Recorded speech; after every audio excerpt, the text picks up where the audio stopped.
Kevin হলো আমার 2018 batch, যে বছর আমি ইউনিভার্সিটি থেকে মানে লাস্ট কাজ করি আর কি, 2011 থেকে 18।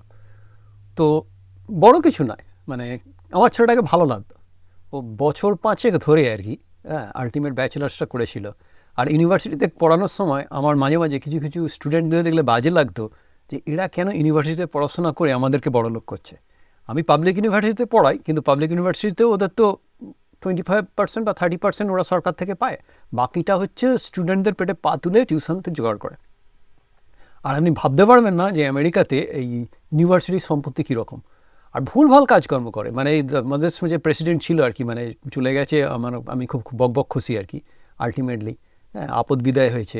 ও করতো কি, ফ্যাকাল্টিদের ডাইরেক্ট বলে দিত, একদম মানে লজ্জার কোনো মাথামুন্ড নেই, পরিষ্কার বলে দিত যে ওই সমস্ত প্রাক্তন ছাত্রদের সঙ্গে যোগাযোগ রাখো যাদের ছেলেপুলে নেই। কারণটা কি, তাদের যেহেতু ছেলেপুলে নেই, তাহলে তারা যখন মারা যাবে তখন তাদের বাড়িগুলো ইউনিভার্সিটিকে দান করে যাবে। এবার ও একটা মানে প্রথমত টাস্ক ফোর্স করে ফেলেছিল। ওরা ওই পুরনো প্রাক্তনীদের থেকে বাড়িগুলো নিত, এবার বাড়িগুলো নিয়ে ইমিডিয়েটলি উইদিন 3 থেকে 4 মাস জলের দরে তার বন্ধুদের বিক্রি করে দিত, দিয়ে টাকাটা ইউনিভার্সিটিতে হবে, মানে মানে যে যাতা অবস্থা। তো যাই হোক, এই ছাত্রদের আমার খুব খারাপ লাগে, কারণ আমি তো ভুলভাল কাজ করি, কিন্তু সব ভুলভাল কাজ করতে তো ইচ্ছে করে না। এরা পয়সা দিয়ে পড়তে এসছে, 4 বছরের ব্যাচেলার্স ডিগ্রিটা 6 ইয়ার্স গ্র্যাজুয়েশন রেট হচ্ছে 37%। মানে যদি 100টা স্টুডেন্ট আজকে ইউনিভার্সিটি নেয়, 6 বছর পরে তাদের মধ্যে 37 জন ব্যাচেলার্স ডিগ্রি নিয়ে বেরোবে, অথচ আমরা তাদের থেকে পয়সা নিচ্ছি। কী দরকার এদেরকে পড়াশোনা করার? তো যাই হোক, তো কেভিন ওইরকম এসেছিল। কেভিন প্রায় 5 বছর ধরে ও করতো কি, সায়েন্স মেজর নিয়ে শুরু করেছিল হয়তো বাড়ির চাপে, তারপরে আলটিমেট যখনই ক্লাস চ্যালেঞ্জিং হয় তখন ও মাইনর করে নেয়, দিয়ে আলটিমেট একটা কোনো হিউম্যানিটিসের কোনো মেজর নিয়ে গ্র্যাজুয়েট হয় করে। তারপরে 2018 এমনি মানে ছেলেটা আমার নজরে পড়তো, কারণ করতে আমি তখন আর সন্ধ্যেবেলা ক্লাস পড়াতাম। নন সায়েন্স মেজর কেউ পড়াতে চায় না। 6:50 থেকে মনে হয় ক্লাসটা শুরু হতো, আর 1.5 ঘন্টা ধরে সপ্তাহে 2বার করে। তো আমি ওই ক্লাসে যখন যাই তখন ওই আর কি, মানে আমার কফি লাগে। তো একদিন একটা ছেলে কমেন্ট করলো, ক্যাম্পাসের কফিটা যদি একটু সস্তা হতো সুবিধা হতো। তো সেইটা জেনে আমি করতাম কি, ওই আমি নিজের পয়সা দিয়ে ওই একটা 60 কাপের সস্তার কফি মেকার অ্যামাজন থেকে আনালাম। আর ওই ফোলজার্স কফি, আমার তো নিজের কোনোদিন স্টুডেন্টদের থেকে পয়সা করি কোনোদিন নেওয়ার কোনো প্রশ্নই নেই। এবং ক্লাসের আগে তারপরে আমি করতাম কি, কফি বানিয়ে রাখতাম, আর কাপ কফি আর চিনি একটা চামচ পাশে কাঠি রেখে দিতাম, তো যারা যারা খাবে। তো আমার ক্লাসে ছাত্র সংখ্যা বেশি হতো, আমি মজা করে বলতাম যে অর্ধেক ছাত্র আসে হচ্ছে হয়তো আমার গল্প শুনতে আসে, সায়েন্সের গল্প শুনতে আসে, নন সায়েন্স মেজর, আর অর্ধেক ছাত্র আসে বিনা পয়সায় কফি খেতে। তো যাই হোক, তো কেভিন এই কারণে মনে আছে, ও করতো কি, ক্লাস হয়ে যাওয়ার পরে ও এসে হচ্ছে, আমি তখন গোছাতাম আর কি, মানে ক্লাস হয়ে গেলে আমি জিনিসপত্র গুছিয়ে তারপরে এসে ওই আবার কফি মেকারে যেগুলো নিয়ে আর কি তলা নিয়ে আছে সেটা ঢেলে পরিষ্কার করে আবার জল দিয়ে আবার পরে মঙ্গলবার আর বৃহস্পতিবার করে পড়াতাম সন্ধ্যের ক্লাস। তো ও আমাকে হচ্ছে সাহায্য করতো, আমি কোনোদিন চাইনি। তো সেই হিসেবে আর কি, সেটা পড়াশোনায় ভালো না, কিন্তু এটাই ভালো আর কি, মানে টুকটাক আর গল্প গুজব হতো। তারপরে 2018-তে আলটিমেট বোঝায় বছর 5 ধরে গুতিয়ে আলটিমেট ডিগ্রি নিয়ে বেরিয়ে হঠাৎ করে 2022-এর শেষের দিকে মানে আমি ওয়ালমার্টে দোকান করছি, হঠাৎ দেখি ডক্টর মল্লিক ঘাড় ঘুরিয়ে দেখছে, প্লিজ কল মি উমা। তারপরে আমার মনে পড়ে গেল, ও যেহেতু আমাকে সাহায্য করতো আর কি কফি মেকারটা ধুতে, আমার মনে পড়ে গেল, তুমি করছোটা কি এখন? বললাম না, আমি এখন বিশেষ কিছু তো করি না। তাহলে কেন বিশেষ কিছু করো না কেন? তুমি এখানে এই ছোট্ট জায়গায় পড়ে আছো কেন? 11,500 লোকের জায়গা থেকে তুমি করবেটা কি? তা তখন ওর গল্পটা হালকা করে বললো আর কি, খুব কম, এটা মাকে দেখতে হচ্ছে বেসিক্যালি, ওর মায়ের খুব শরীর খারাপ। আর বাকি ভাইগুলো খুব একটা দেখে না, তো ওই আর কি মায়ের জন্য থাকতে হচ্ছে, আর মাকে ওই এরকম দেখাশোনা করতে হয় এমনভাবে যে তাতে ও কোনো কাজে যেতে পারবে না, কোনো কাজে যে রেগুলার যেতে পারবে তা নয়, ওকে ওই আর খুব কম সময়ে কাজ করতে হবে। তো আমার গল্পটা মনে পড়ে গেল, আমার নিজেরই একই কেস। আমার তো সকাল মানে 7:55 3টে বাচ্চাকে নামাতে হবে, আবার 2:55 ওদের স্কুলে হাজির হয়ে, প্রায় প্রথমে এলিমেন্টারি স্কুল থেকে তোলা, তারপরে হাই স্কুল থেকে তোলা বড় মেয়েটাকে, প্রথমে ছেলেটাকে আর মেয়েটাকে হচ্ছে প্রাইমারি স্কুল থেকে তোলা। আমি ওই গল্পের জন্য আমি তো সেরকম কাজ করতে পারি না, যারা ইচ্ছে থাকলে উপায় নেই, কারণ ওই মাঝে সময়টা কে কাজ দেবে? তারপরে ছেলেপুলেদের যেদিন শরীর খারাপ সেদিন তো কাজেও যেতে পারবো না যদি কেউ দেয়। ও পার্ট টাইম এদিক ওদিক কাজ করি, কিন্তু সেরকম জোটে না। আর যারা কাজ দিতে পারে তারা আবার আমার বিদ্যা দেখলে পালিয়ে যায়, তখন খারাপ লাগলো। তা আমি বললাম ঠিক আছে, তুমি তাহলে করছোটা কি? বললাম না সেরকম কিছু করি না। তা সেরকম কিছু করো না, এটা তো খুব কাজের কথা না। তুমি কি সারাদিনই তোমার মাকে দেখতে? বললাম না না, আমাকে মাঝে মাঝে দেখতে হয়, আর এই ওষুধের খাওয়ানোর সময়গুলোর সময় আসতে হয়, আর ফোন আছে যখন খুব দরকার পড়ে তাই। ফলে আমি সেই হিসাবে আমাকে ওইভাবে দু একটা কাজ চেষ্টা করেছিলাম, কিন্তু লাগেনি। আর এটা তো খুব একটা কাজের কথা নয়, মানে ছেলেটা বড়টা ভালো আর কি, হয়তো পারফরমেন্স সেরকম করতে পারিনি। মানে তোমার হাতে যদি সময় থাকে তাহলে চলো কফি খাবে, চলো ম্যাকডোনাল্ডসে গিয়ে কফি খাই। আমি তো ওই সস্তার জায়গা খুঁজি, ম্যাকডোনাল্ডস কফিটা বেশ সস্তা, আর ওখানে বসে মানে এসি এয়ার কন্ডিশনারেতে একটু গল্প করা যায়। আর কফি কিনলে ঠিক আছে, আমি তো আর টেবিল এমন তো কিছু ভিড় না, একটা কোণের দিকে ছোট্ট টেবিল দখল করে। তো আমি ওকে বললাম ঠিক আছে। তো ও তারপরে বললাম আচ্ছা তুমি কী কাজ খুঁজছো? বললাম আমি যে কোনো কাজ করতে রাজি আছি, কিন্তু যেহেতু আমি ওই সময় হাজিরা দিতে পারবো না, ফলে আমার একটু অসুবিধা হচ্ছে। মানে মা যতদিন আছে ততদিন তোমাকে দেখতে হবে। তার মনটা খুব খারাপ হয়ে গেল, কারণ আমাকে আড়ালে সবাই বলে মাতৃভক্ত হনুমান। মানে আমার তো 4 ভাই 2 বোন। তো আমি হচ্ছে মানে প্রথমে বড়দি, তারপরে 3টে ভাই, তারপরে ছড়দি, তারপরে আমি সবার নিচে। তো আমি হচ্ছে মায়ের খুব নেওয়াটা, মানে ওই মা মাছ ভাজছে, মাছগুলো ভেঙে গেছে যেগুলো কেউ খাবে না সেগুলো আমার, মানে ওই রকমের আর কি। ভাঙা মাছ খাওয়া, মায়ের পেছনে বসে বসে, বা ফ্যান দেওয়া ভাত খাওয়া, ব্যাস গালিয়ে মেয়ে ওই রকম আর কি। মায়ের সঙ্গে অনেক সময় কাটিয়েছি, বা মা একাদশী করতো, সেই হিসাবে আমি একাদশী পরোটা খেতাম। তো আমি তো সেভাবে দেখতে পারি না, আমার একটু খারাপ লাগলো। তা ঠিক আছে, তো তুমি এক কাজ করো, তুমি নিজে কিছু করার চেষ্টা করো, কারণ আমিও তাই করছি। বলে মানে না ইউনিভার্সিটিতে পড়ান না? না না, আমাকেও ইউনিভার্সিটির দরকার নেই। তো আবার ছাত্রদের সামনে ওই গল্পগুলো করি না আর কি। তাই বললাম আমি রিটায়ারমেন্টের টাকা ভেঙে আমি একটা মানে 1 বছর ধরে আমি ঘরে বসেছিলাম, বাচ্চাটাকে ছোটো মেয়েটাকে দেখছিলাম। বাই দা ওয়ে আমার ছোটো মেয়ের হচ্ছে আজকে জন্মদিন, আজকে আর 8 বছর পূর্ণ হলো এক্স্যাক্টলি। তো মানে ও জন্মালো হচ্ছে মার্চ মাসের মাঝামাঝি, 2018, আর আমি বসে গেছিলাম হচ্ছে 2018 মে মাস থেকে। আর আমার রেন্টাল হাউস বিজনেস শুরু করি রিটায়ারমেন্টের সমস্ত টাকা পয়সা ভেঙে, সেটা হচ্ছে 2019-এর সামার। মানে 1 বছর ধরে একদম জাস্ট ডিপ্রেসড, ঘরে বসে ভাবছিলাম কী করবো খাতায় লিখে। তারপরে শুরু করি, কোনো আইডিয়া নেই, সায়েন্টিস্ট থেকে রেন্ট ম্যানেজার নেই। তো আমি সেই জায়গা থেকে ওকে বললাম তুমি এক কাজ করো, তোমার মানে চলছে কী করে তাহলে। মানে আমি প্রশ্নটা করা উচিত নয়, বললাম না এরম আমার মানে মা কিছু সোশ্যাল সিকিউরিটি গোছের কিছু পায় আর কি, বয়স্ক এদিক ওদিক, আর ওই দিয়ে চালিয়ে নেওয়ার চেষ্টা করে আর কি। এটা তো খুব একটা কাজের কথা নয়, তুমি বয়সের ছেলে, একটা বিদ্যা বুদ্ধিও আছে, তো মর্জি পড়ে যাবে, কিছু একটা করতে হবে। তো আমি বললাম জানো আমি এখন কী করি, তুমি শুনলে হাসবে, বিশ্বাস করতে পারছে না। না আমি এখন হচ্ছে আমি রেন্ট প্যান হয়ে গেছি। বললাম আমি হালকা করে বললাম ওকে সহজ করার জন্য। তারপর বললাম তুমি এক কাজ করো, তুমি বরং তুমি যে জায়গাটা থাকো, হ্যাঁ, তো বাড়িটা কার নাম, মানে তুমি থাকো কোথায়? বললাম আমি মায়ের সাথেই থাকি। আর এই দেশে আমেরিকানরা যারা 18 পরে হচ্ছে বাবা মায়ের সঙ্গে থাকে, তাদের আবার বাকি সবাইকেও নিচু চোখে দেখে। মানে ও তো বান্ধবীকে জোগাড় করতে পারবে না, উল্টে ওর বন্ধুরাও ভাববে একদম গেছে, মানে যেরকম আমাকে দেশ থেকে ভাবে আর কি। আমেরিকায় গিয়ে এত পড়াশোনা করে কী করছে, কাজ ফাজ করে না, ছেলে পুলের ডাইপার চেঞ্জ করছে, স্কুলে পৌঁছে দিচ্ছে, ও বেড়া করছেটা কি, রাইট? সেরকম একটা মানে একটা স্টিগমা থাকে আর কি। আমি ড্যাড হিসাবে যেরকম যেমন স্টিগমাটা থাকে, তো ওই কেভিনেরও ওই স্টিগমাটা থাকবে যে ও একটু মানে বয়সের ছেলে, কেন ওর মায়ের সঙ্গে ওই বাসার বাবা মায়ের এতে কেন আছে। তাই বললাম তুমি এক কাজ করো, তুমি তোমার ওই রিজিয়ানে যারা আছে টাচি আর কি, তো তুমি তো তাদের ঘাস কাটতে পারো। তোমার লনমোয়ার আছে? বললো আছে, কিন্তু আমি চাইবে কী করে, মানে তুমি এক কাজ করো।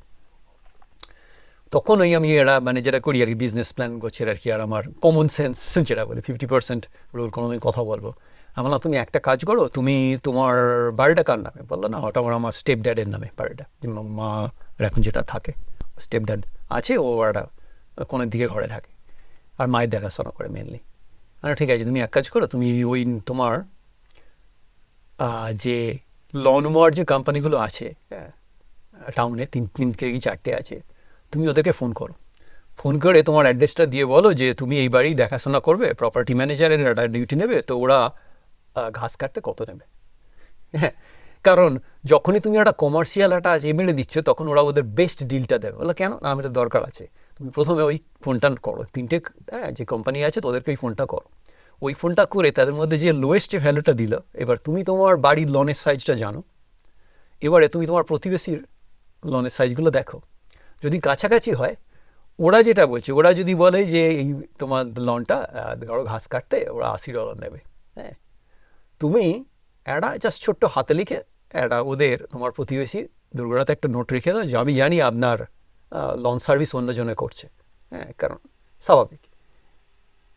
আর দেখার চেষ্টা করো, কারো প্রথমে একটু ঘুরে ঘুরে কয়েকদিন ওয়াক করে দেখার চেষ্টা করো আর কি, মাসখানেক, যে কাদের কাদের লন সার্ভিস তারা নিজেরা করে আর কাদের কাদের হচ্ছে ওই কোম্পানির লোকজন করে। কারণ যারা নিজেরা করে তাদের পেছনে সময় নষ্ট করবে না, কিন্তু যারা কোম্পানির লোকজন করে তখন তাদের একটা ছোট্ট একটা কাগজে টাইপ করে বা হাতে লিখেও দিতে পারো যে আমি এই ওখানে থাকি, ওই কোণের দিকে থাকি, আর আমি জানি আপনার লন হচ্ছে কোম্পানিতে ম্যানেজ করে, কিন্তু আমাকে যদি একটা সুযোগ দেন তাহলে আমি আপনার লনটা $40 করে দেবো। মানে যেহেতু ওরা $80 নিচ্ছে লোয়েস্ট, 50% তুমি চার্জ করো।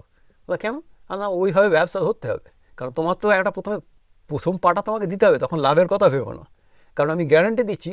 আর ওদের বলে দাও যে আমি যদি ঘাস কাটি তারপরে পয়সা দেবেন, আর যদি ঘাস যদি পছন্দ না হয় তাহলে না দিলেও চলবে।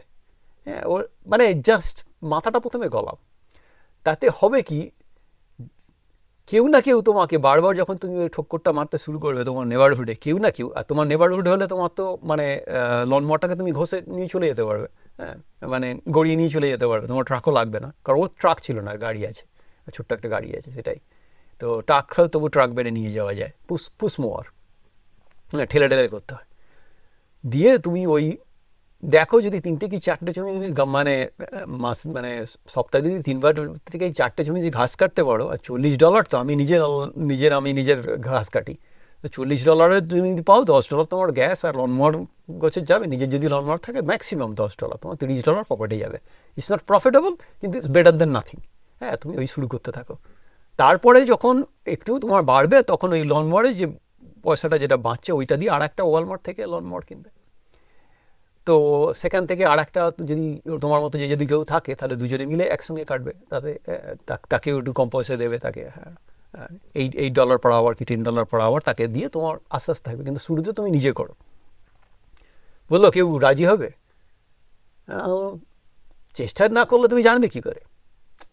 তারপরে ওর ফোন এক্সচেঞ্জ হলো, কাটটেও, হ্যাঁ, 2022 লাস্ট যখন কথা হলো, ও আর একটা হাই স্কুল ড্রপ আউট বাচ্চাকে জুটিয়েছে, ও এখন 3টে পুষমোয়ার স্বপ্ন দেখছে যে কোনোদিন ও নিজের লনমোয়ার করবে। তা আমি ওর মাথায় আর একটা ঢুকিয়েছি যে বাবু, আমি সবাইকে বলি যে বিজনেস যখন করতে আসবে তখন সার্ভিস নিয়ে ভাবো। আমি বললাম তোমার হবে আর্লিয়েস্ট অপরচুনিটি, তুমি মায়ের দেখাশোনো, মায়ের স্বাস্থ্যটা একটু খারাপ যাচ্ছে এখন, বেশিরভাগ সময় মানে ও এটা নেয়, তারপরে ওর যাদের যে দুটো বাচ্চাকে রেখেছে আর কি, দুটো ছেলেকে রেখেছে হাই স্কুলের, হ্যাঁ, তাদের সাথে যায়, তাদেরকে দেখিয়ে দেয়, তাড়াতাড়ি করে নেয়। তো আস্তে আস্তে নেবারহুডটা ছাড়িয়েছে। আমি বললাম তুমি আস্তে আস্তে ওই একটা ফোর্ডের তো একটা $20,000 নিচে একটা ট্রাক বার করেছে, পুরোনো ট্রাক, গাড়ির ইঞ্জিনে যদি দেখো পুরোনো যদি একটা ট্রাক ফাক হয় তাতে সুবিধা হবে, হ্যাঁ, নেবারহুড ছাড়িয়ে একটু দূরে যেতে পারবে। কারণ ও এখন করে কি, ওই ছোট্ট লনমোয়ারগুলোকে গাড়ির পেছনে আর কি, মানে বন্ধ করতে পারে না ডাকনাটা, তখন গাড়ির ট্রাঙ্কে করে নিয়ে যায়, হ্যাঁ, আর দিয়ে টুকটাক আর কি নেবারহুডে ঘাস কাটছে। তো সেই হিসেবে দেখলে আমার ছাত্র সফল নয়। তো আমি ওকে বলে রেখেছি, বাবু তুমি দুটো কাজ করো, এই যে লনমোয়ার এখন করছো তুমি, যেটা করতে পারো সাথে সাথে সেটা হচ্ছে লনমোয়ার সারানোর একটা দেখো। কারণ যার বাড়িতে ঘাস কাটতে যাবে যদি দেখো তার লনমোয়ারটা অকেজ হয়ে পড়ে আছে, তাকে একটা কম পয়সা দিয়ে বলো ঠিক আছে আপনাকে পয়সা দিতে হবে না, এই লনমোয়ারটা দিয়ে দিন, বলছে, আর তুমি সারিয়ে নেবে, তাতে তোমার একটা সাইড ইনকাম হয়ে গেল, সার্ভিসও হয়ে গেল, কারণ শীতকালে ঘাস তো ততটা বাড়ে না। হ্যাঁ, তখন যদি তুমি ওই লনমোয়ারগুলোকে সারাতে থাকো, পুরানো লনমোয়ারগুলোকে তুমি শীতকালে সারালে, আর যেই বছরের শুরুতে সেগুলো সস্তায় বিক্রি করতে শুরু করলে কিছু লাভ থাকবে। আর ওটা এমন একটা স্কিল, ওটা তো বড় কিছু নয়, দেখো যদি কারো কাছ থেকে শিখতে পারো। আমি জানি না ও কী করবে আলটিমেট। তারপরে ওকে বলে রেখেছি যে তোমার মানে তোমার পরিবার তুমি যেটা ভালো বুঝবে করবে, কারণ আমার মা একরকম ছিল, আমার মা তো মানে কী বলবো, সে মা 8+, আমার নিজের মা বাগনানে, কিন্তু মায়ের ওরকম উৎসাহ ছিল, খুব তাড়াতাড়ি ঘুমিয়েও পড়তো মা। আমার মনে আছে ব্যাচেলার্সে যখন আমি ফার্স্ট ক্লাস হয় আর কি, কেমিস্ট্রি অনার্সে ফার্স্ট ক্লাস, আমার এক বন্ধু, তার আবার উৎসাহ বেশি আমার থেকে, সে আমার মাকে খুঁচিয়ে তুলবে আর কি, রেজাল্ট জেনে এসছে, তখন কত রাত্রি 8টা ফাটটা হবে, 8টা সাড়ে 8টা হবে। তো তখন এরকম আমি বললাম মাকে তুলিস না, কারণ মা সকালবেলা ওঠে, হ্যাঁ, মাকে তুলিস না। তো সেই আমার কথা শুনে, হেই একটা ভালো খবর মাকে দিবি না, এবার মাকে ঘষিয়ে ঘুম থেকে তুললো, দিয়ে বলো উমা খুব ভালো রেজাল্ট করেছে, ফার্স্ট ক্লাস পেয়েছে। মা তো ঘুম থেকে উঠে মোটামুটি অনেকক্ষণ ধরে ভাবলো, তারপরে কাজ জিজ্ঞেস করলো পাস করেছে তো। তো বন্ধু পুরো ছবি একদম তো আমি সেটাই বলি, তো আমি সেটাই বললাম, বলে দেখো তুমি মাকে দেখতে হবে, ওটা তো অন্য ভাই যখন দেখছে না ঠিক আছে, কিন্তু এই লনমোয়ার নিয়ে তুমি পড়ে থাকো না, তুমি আস্তে আস্তে উপরের দিকে উঠতে হবে। আর একটা কাজ করতে পারো, আমার মনে হয় তুমি কিছু মনে করো না, তুমি ইউনিভার্সিটি ডিগ্রিতে আমাদের বড়লোক করেছো, ওইটা ভুলে যাওয়ার চেষ্টা করো। দিয়ে ওই একটা শ্রীপোর্ট আর কি, লুজিয়ানাতে একটা $15,000 টিউশন নেয়, ওরা 9 মাসের একটা কোর্স করা HVAC টেকনিশিয়ান। আমি হচ্ছে তুমি পয়সা জমিয়ে $15,000 কাছাকাছি করো বা লোন নেওয়ার চেষ্টা করো, দিয়ে 9 মাসে তুমি যদি HVAC টেকনিশিয়ান নিতে পারো, ওটা তো AI প্রুফ। হ্যাঁ, কারণ আমেরিকাতে সবারই হিটিং কুলিং লাগবে, আর হিটিং কুলিং থাকলে ওটা খারাপও হবে। সুতরাং ওটা ওই ব্যবসায় যদি তুমি একবার ঢুকতে পারো, হ্যাঁ, তাহলে কিন্তু তোমার একদম রমরম করে চলবে। হ্যাঁ, তো দেখো সেইটা, আমি জানি না আলটিমেট কী করবে। তো আমি বললাম আজকে জাস্ট একটা আমার হঠাৎ মনে পড়ে গেল, মানে আমার তুলনামূলকভাবে অসফল বা মানে কম সফল আমেরিকান ছাত্রের গল্প, ওই মাস্টার যেরকম আমি আর আমার সেরকম ছাত্র আর কি। তাই ঠিক আছে, দুজনেই করে খাচ্ছি। তো এই যে করে খাওয়ার গল্পটা আমি সবসময় বলি। তোকে বলেছিলাম বাবু, লোভ সম্বরণ করতে হবে, কিন্তু 50%-এরও বেশি তুমি একদম নেবে না। তারপরে যখন তোমার কাস্টমার অনেক দিনের হয়ে যাবে, তাদের বলবে বুঝতেই তো পাচ্ছেন গ্যাসের দাম বেড়েছে, একটু $5 বেশি দেবেন, এইরকম করে করে একটু একটু করে বাড়াবে। কারণ ওতে হয়েছে কি, মানে ও যার ঘাস কাটছে যত্ন নিয়ে কম পয়সায়, তারা আবার বন্ধুদের রেফার করে দিচ্ছে। মানে ও জাস্ট এখন তো বলে, মানে ও বলে যে আমি মানে কাজ করে উঠতে পারি না, আমার হাতে এত কাজ, যেহেতু আমি কম পয়সা নিই। আমি বলি কিন্তু সৎভাবে কাজ করবে, তুমি 100% কাজ করবে 50% পয়সা নিয়ে। মানে যেভাবে ওয়ালমার্ট, আমি MBA পড়তে গিয়ে দেখেছি যেভাবে ওয়ালমার্ট আমেরিকার পুরো ছোটো বিজনেসগুলোকে খেয়েছে। এখন সবাই ক্রিটিসাইজ করে, কিন্তু ওদের যে ট্যাকটিক্সটা যেটা ছিল সেটা তো আমার দুর্দান্ত লাগতো। পরে একদিন গল্প বলবো আর কি, যে MBA করার সময় ওয়ালমার্ট স্টাডি করে আমি কী শিখেছি, আর তার থেকে কীভাবে আমি সেটা আমার রেন্টাল হাউস বিজনেসে কাজে লাগাই। বাট এর খানিকটা আমি ওই আমার তুলনামূলকভাবে কম সফল ছাত্রের সঙ্গে শেয়ার করলাম আর কি, যাতে সে করে খেতে পারে। আমিও করে খাচ্ছি, সেও করে খাচ্ছে, হয়তো অতটা সম্মানের নয়। ইউনিভার্সিটি ডিগ্রি নিয়ে লনমোয়ার করছে, আর আমি সায়েন্টিস্ট থেকে এখন রেডম্যান হয়ে বসে আছি। কিন্তু ঘরে বসে থাকার থেকে তো ভালো, মানে ভগবান হাত পা দিয়েছে, তাকে তো করে খেতে হবে। যাকে সবাই ভালো থাকবেন, মনে পড়লো বললাম। আর হ্যাঁ, যাদের ভালো লাগবে সাবস্ক্রাইব করবেন, ভুলভাল গল্প শুনতে যাদের ভালো লাগছে। আর যাদের ক্ষমতায় সামর্থ্য খোলাবে, তাদের পারলে যদি মেম্বারশিপ নেন তাহলে খুব ভালো হয়। ভালো থাকবেন, আবার আসবো।